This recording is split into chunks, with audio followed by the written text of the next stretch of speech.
शांति। आज 6 जुलाई 2023 के साकार मधुर महावाक्य हैं।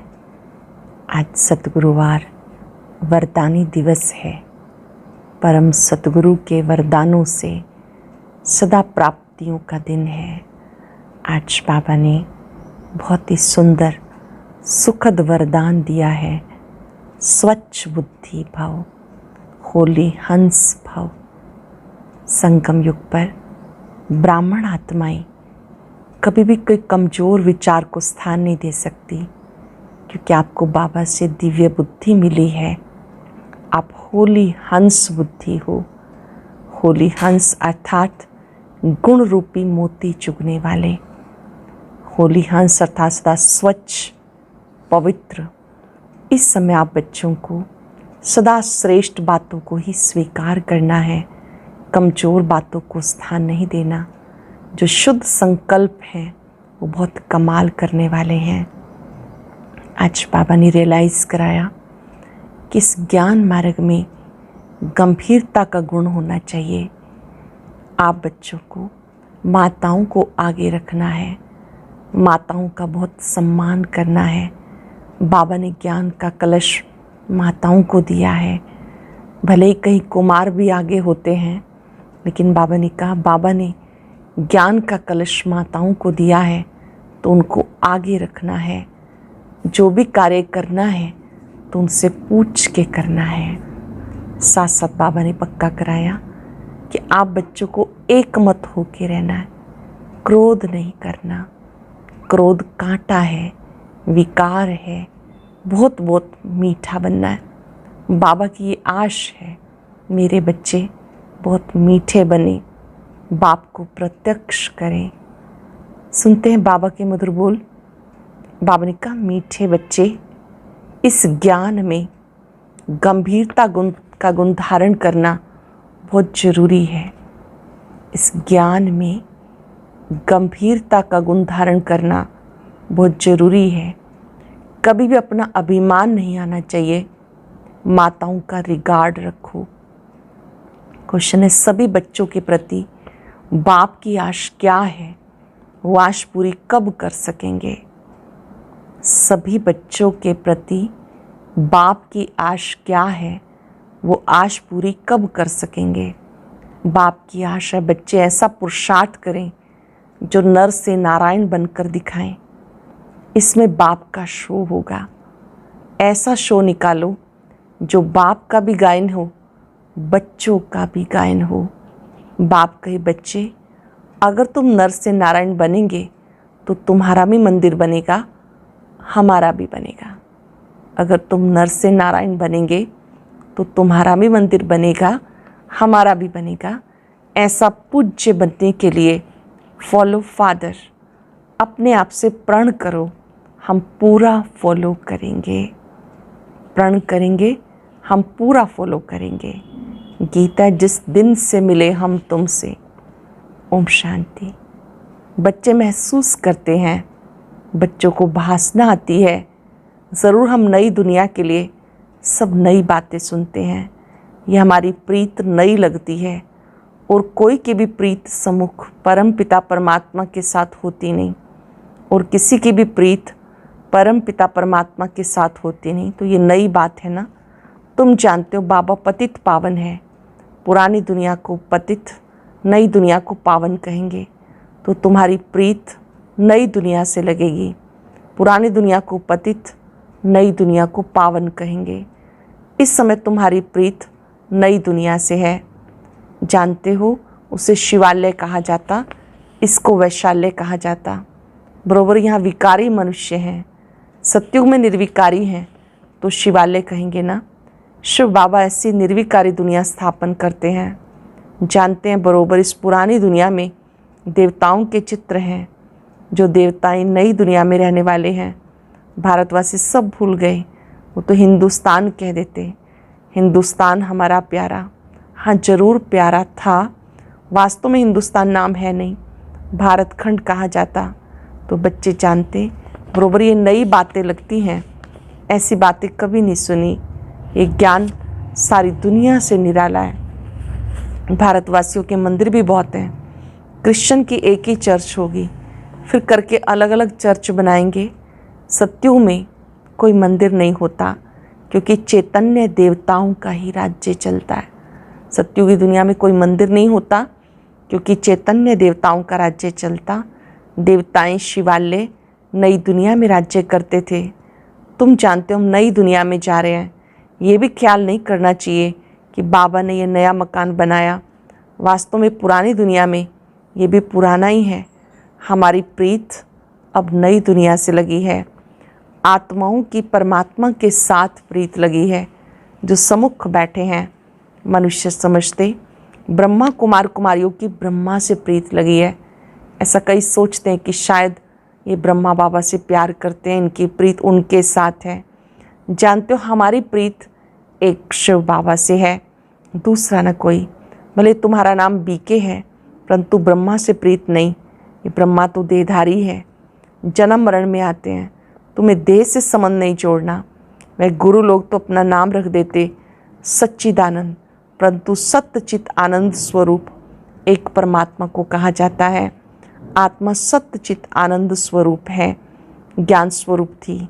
अब तुम फिर से इस संगम पर आते हो, फिर से बनते हो सत्यचित आनंद स्वरूप, शांत स्वरूप। जैसे बाप की महिमा ज्ञान सागर, शांति का सागर, तुम भी सत्यचित आनंद स्वरूप हो। बीज और झाड़ को याद करने से सारा ज्ञान आ जाता। बरोबर 5 युग हैं, अब है संगम युग। इस संगम युग को दुनिया नहीं जानती, करके मालूम भी हो परंतु डिटेल में नहीं जानती कि सतयुग में कौन राज्य करते थे, कैसे राज्य करते थे। तुम अब राज्य ले रहे हो। पुनर्जन्म लेते चक्र में तो जरूर आना पड़े। सदैव स्वर्ग में कोई रह न सके। स्वर्ग और नरक की पहचान अभी मिली है। अब कलयुग है, फिर सतयुग जरूर होगा। ज़रूर संगम पर परम पिता परमात्मा आया होगा। उनकी महिमा अलग है। ऐसे थोड़े कि एक की महिमा दूसरे कोई की हो सकती नहीं। हर एक का कर्तव्य अपना, संस्कार अपने, एक ना मिले दूसरे से। हर एक का अपना अपना पार्ट है, हर आत्मा का अपना अपना पार्ट है। तुम बच्चों को समझाया गया आत्मा 84 जन्म लेती है। तुम नई बातें सुनते हो। भगवान वाच, मैं राजयोग सिखाकर तुम्हें राजाओं का राजा, नर से नारायण, नारी से लक्ष्मी बनाता हूँ।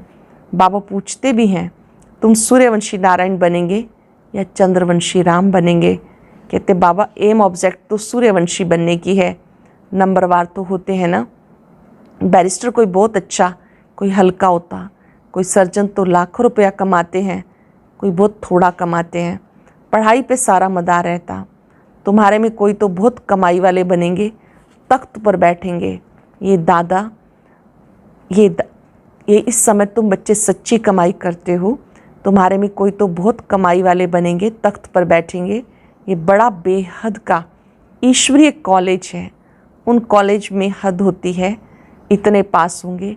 यह बेहद का कॉलेज जो तुम नई बातें सुनते हो, ये ईश्वरीय कॉलेज है, बेहद का कॉलेज है जहाँ तुम नई बातें सुनते हो। अब तुम समझ रहे हो, तुम अबलाओं को बल देने वाला वो परम पिता परमात्मा है। जानते हो परमात्मा बाप से हमें कितना बल मिलता है। हम वॉरियर्स हैं, युद्ध के मैदान में खड़े हैं।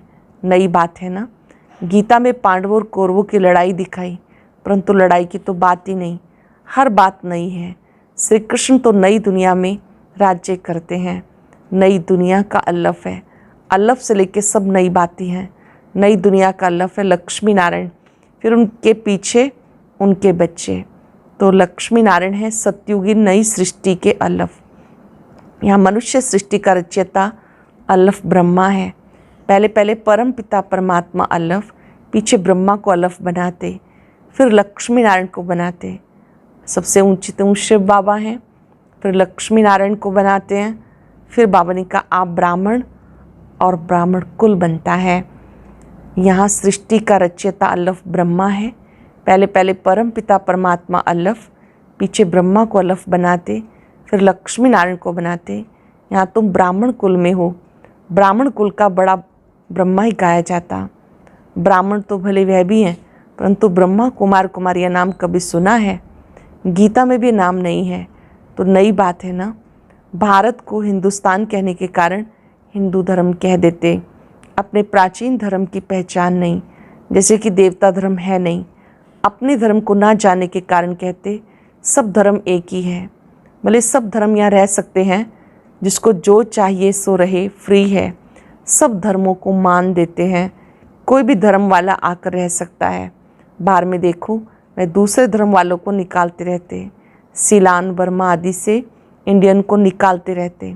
भारत तो वास्तव में प्राचीन देवी देवता धर्म वाला है, परंतु वो तो कहते कोई भी आकर रहे, सब इकट्ठे तो रह ना सके। जहाँ तक धर्मों की बहुत खिटपिट है, कहते हैं भारत सब धर्मों को शरण देगा, इसीलिए भारत की महिमा है। अब तुम नई बातें सुनते हो। इस समय भारत में देवी देवता धर्म का कोई है नहीं। हम उस नई दुनिया के लिए पुरुषार्थ कर रहे हैं। शिव बाबा स्वर्ग रचते हैं तो ब्रह्मा की संतान सब हैं, परंतु ब्राह्मण खास गाए हुए हैं। उनको कब रचा? जरूर संगम पे रचा। वर्ण भी अच्छी रीति दिखाने हैं। हम ब्राह्मण चोटी, फिर देवता, क्षत्रिय, वैश्य, शूद्र बनते हैं। तो ज्ञान बड़ा गुह्य है, रमणीक है, मुश्किल किसी की बुद्धि में बैठता है। गुह्य रमणीक है, मुश्किल किसी की बुद्धि में बैठता। तुम बच्चे इस ज्ञान को अच्छी रीति धारण करो, कभी भी ब्राह्मणी से रूठना नहीं। अभी बाबा की बहुत सूक्ष्म बातें जो पुरुषार्थ में बहुत सहायक हैं, उस पर बाबा ने बच्चों से चर्चा की। बाबा ने कहा तुम बच्चों को ज्ञान को अच्छी रीति धारण करना है, कभी ब्राह्मणी से रूठना नहीं, रूठ करके पढ़ाई को नहीं छोड़ना, नहीं तो रसातल में चले जाएंगे। बाबा आया है सुनाने, तो सुनना चाहिए। भक्ति में कितना नियम रखते हैं, गीता सुनने का पूरे नेम से सुनते हैं, मंदिर में भी नेम पूर्वक जाते हैं, रोज़ पक्का नेम रखते हैं। तुम्हारा नेम तो बड़ा कड़ा है। एक घड़ी, आधी घड़ी, आधी से भी आध, फिर बढ़ाते रहना। बाबा की याद का समय बढ़ाते रहना। एक घड़ी, आधी से भी आध। बाबा को याद करने से बुद्धि का ताला खुलेगा। विचार सागर मंथन कोई शिव बाबा नहीं करते, उनको दरकार ही नहीं। विचार सागर मंथन तो तुम्हें करना है। किसको कैसे समझाएं, तो कभी भी रूठना नहीं चाहिए, एक दो का रिगार्ड रखना चाहिए। कई बच्चे को महारथियों का रिगार्ड रखना नहीं आता। ऐसे कई बच्चे हैं जिन्हें महारथियों का रिगार्ड रखना नहीं आता। ब्राह्मणियाँ जो हैं वो फिर भी मुख्य हैं, 10-12 को आपसमान तो बनाती है ना, तो उनका रिगार्ड रखना पड़े। तुम जैसे कि शिव बाबा के एजेंट हो। सभी एजेंट्स एक जैसे नहीं होते, नंबरवार होते, फिर भी एजेंट्स तो हैं ना। कोई तो बहुत अच्छी रीति धारणा करते हैं, रात दिन सर्विस में तत्पर रहते हैं। शिव बाबा भी यहाँ सर्विस पर आए हैं। बाबा कहते हैं मैं डबल काम करता हूँ, भक्तों की भी सर्विस करता हूँ। जानते हो सारी दुनिया में साक्षात्कार कराने का कर्तव्य कौन करते हैं? भले ड्रामा में सब पहले से नूंद है, उसी समय साक्षात्कार होता है। समझाते गॉड फादर ने दिव्य दृष्टि से साक्षात्कार कराया।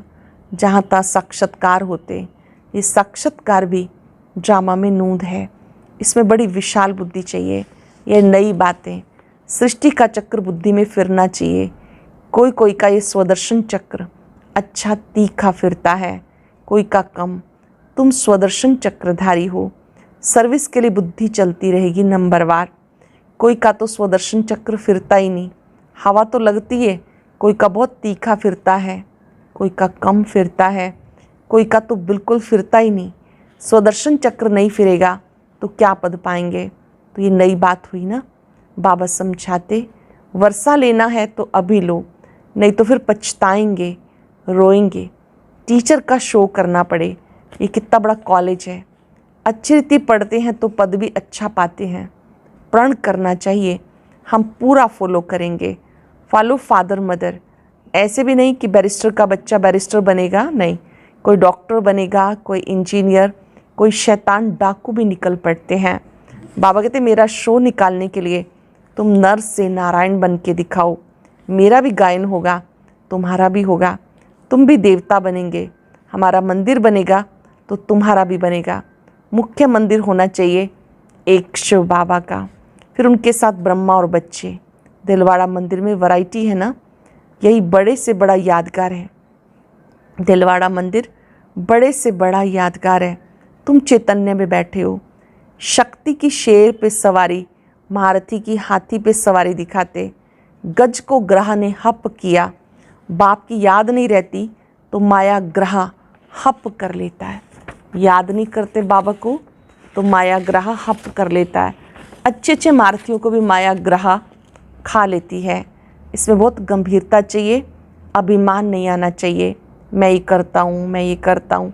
जितना हो सके हर बात में माताओं को आगे रखना चाहिए, माताओं का रिगार्ड रखना है। सब चाबी माता के हाथ में होनी चाहिए, माता द्वारा समाचार आना चाहिए।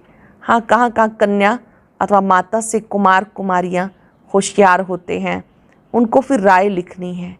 कहाँ कहाँ कन्या अथवा माता से कोई कुमार भी होशियार होते हैं, उनको फिर राय लिखनी है। हुक्म सरकार का, राज्य रानी का। पहले रानी फिर राजा, पहले माता गुरु चाहिए। पुरुष को गुरु बनाने का कायदा नहीं, माता को आगे करना है। ला ऐसा कहता है, माताओं को आगे रखना है, उनका सम्मान करना है। ला ऐसा कहता है। भले कई पुरुष भी निमित्त बनते हैं जो माताओं को ज्ञान में ले आते, परंतु मेजॉरिटी माताओं की है। अहंकार नहीं होना चाहिए, मैं सब जानता हूँ, मैं होशियार हूँ। होशियार माताओं को बनाना है, माता द्वारा सेंटर आदि चलाना है। अंत में सन्यासी आदि को भी माताओं के ही बाण लगने हैं, तो कायदे सिर चलना है। परम पिता परमात्मा की निंदा करने वाले कभी ऊंच पद नहीं पा सकेंगे। बाबा सावधान सबको करते, बहुत मीठा बनना है। कोई की बात पसंद नहीं आती तो एक कान से सुन, दूसरे से निकाल दो। क्रोध नहीं करना, कोई कोई क्रोध के वशीभूत हो जाते हैं। बाबा कहते किसी की बात पसंद नहीं आती, कोई बात एक कान से सुन, दूसरे से निकाल दो। क्रोध बहुत नुकसान करता है। कोई कोई लिखते काम से क्रोध को क्यों नहीं तीखा रखें, परंतु नहीं, काम तो आदि मध्यंत दुख को प्राप्त कराता। पतित पावन एक बाप गाया हुआ है, सन्यासी पावन नहीं बना सकते। तो तुम नई बातें सुनते हो, ऊंच से ऊंच भगवान तुम्हें पढ़ाते हैं, उनको ही श्री श्री कहा जाता। फिर मनुष्य सृष्टि में श्री लक्ष्मी, श्री नारायण, श्री सीता, श्री राम कहते हैं। अच्छा, उनको ऐसा श्रेष्ठ किसने बनाया? श्री श्री शिव बाबा ने। उनको ऐसा श्रेष्ठ बनाने वाले शिव बाबा हैं। अच्छा, मीठे मीठे सिक्के लदे बच्चों प्रति माता पिता बाप दादा का याद प्यार गुड मॉर्निंग। रूहानी बाप की रूहानी बच्चों को नमस्ते। रूहानी बच्चों की रूहानी बाप दादा को याद प्यार नमस्ते, गुड मॉर्निंग। शुक्रिया बाबा, शुक्रिया। धारणा के लिए सार, आपस में एक मत होके रहना है, एक दो को रिगार्ड देना है, रूठ कर कभी पढ़ाई नहीं छोड़नी। आपस में एक मत होके रहना, एक दो को रिगार्ड देना, रूठ कर कभी पढ़ाई नहीं छोड़नी। क्रोध बहुत नुकसान कारक है, इसलिए जो बात पसंद नहीं आती एक कान से सुन, दूसरे से निकाल दो। क्रोध नहीं करना, बहुत बहुत मीठा बनना है। वरदान है, बुद्धि द्वारा शुद्ध संकल्पों का भोजन स्वीकार करने वाले सदा स्वच्छ होली हंस भव। बुद्धि द्वारा शुद्ध संकल्पों का भोजन स्वीकार करने वाले सदा स्वच्छ होली हंस भव। होली हंस कभी भी बुद्धि द्वारा सिवाय ज्ञान के मोती के कुछ भी स्वीकार नहीं कर सकते। ब्राह्मण आत्माएं जो ऊंच चोटी हैं कभी नीचे की बातें स्वीकार नहीं करती। होली हंस अर्थात स्वच्छ, सदा पवित्र। होली हंस अर्थात सदा स्वच्छ, सदा पवित्र। पवित्रता ही स्वच्छता है। होली हंस संकल्प भी अशुद्ध नहीं कर सकते। सदा शुद्ध संकल्पों का भोजन खाने वाले होली हंस सदा तंदुरुस्त रहते हैं। शुद्ध संकल्पों का भोजन खाने वाले होली हंस सदा तंदुरुस्त रहते हैं, उन पर कभी किसी का प्रभाव नहीं पड़ सकता। स्लोगन है, अपनी मनसा द्वारा शांति कुंड को प्रत्यक्ष करने वाली शांत प्रिय आत्मा बने। अपनी मनसा द्वारा शांति कुंड को प्रत्यक्ष करने वाली शांत प्रिय आत्मा बने। आज याद रखेंगे, मैं होली हंस हूँ, स्वयं परम सतगुरु ने मुझे वरदान दिया है, मैं होली हंस हूं। होली हंस अर्थात शुद्ध संकल्पों का भोजन स्वीकार करने वाले। होली हंस अर्थात शुद्ध चिंतन में रहने वाले। होली हंस अर्थात जो कभी किसी बातों के प्रभाव में नहीं आ सकते।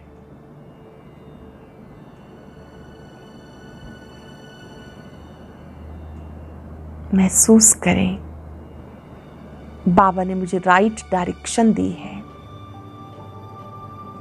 शुद्ध भोजन करना सिखाया है।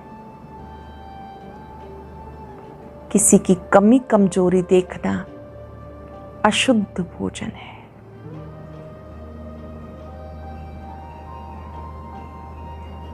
मैं होली हंस बुद्धि हूं। बाबा की किरणें मुझ आत्मा में पवित्रता का संचार कर रही है। शुक्रिया बाबा, शुक्रिया, शुक्रिया। ओम शांति।